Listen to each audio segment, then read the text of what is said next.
বিএনপির ক্ষমতায় গেলে সাকিব কি দলে ফিরবেন? উত্তর দিলেন মির্জা ফখরুল। সাকিব আল হাসান কি আর কখনো বাংলাদেশের হয়ে খেলতে পারবেন?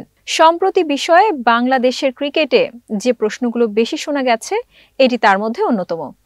একই প্রশ্ন গতকাল শুনতে হয়েছে বাংলাদেশ পাকিস্তান ম্যাচ দেখতে মিরপুর স্টেডিয়ামে যাওয়া বাংলাদেশ জাতীয়তাবাদের দলের বিএনপির মহাসচিব মির্জা ফখরুল ইসলাম আলমগীরকেও।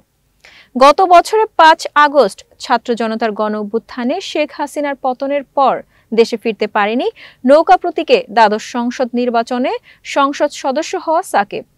গণ-অভ্যুত্থানের পর পাকিস্তান এবং ভারতে অনুষ্ঠিত টেস্ট সিরিজে খেললেও দেশে ফিরতে না পারায় সাকিব এখনও জাতীয় দলের বাইরে। অক্টোবরে দেশে এসে দক্ষিণ আফ্রিকার বিপক্ষে খেলতে চাইলে এ নিয়ে ঘটে যায় তুল কালাম কাণ্ড। দলের সঙ্গে যোগ দেওয়ার জন্য দুবাই থেকে দেশের পথে থাকা সাকিব ঢাকায় তার বিরোধিতার আন্দোলনের মুখে মাঝপথ থেকে যুক্তরাষ্ট্রে ফিরে যান। এতক্ষণ বার্তা বৈঠকের সাথে থাকার জন্য ধন্যবাদ।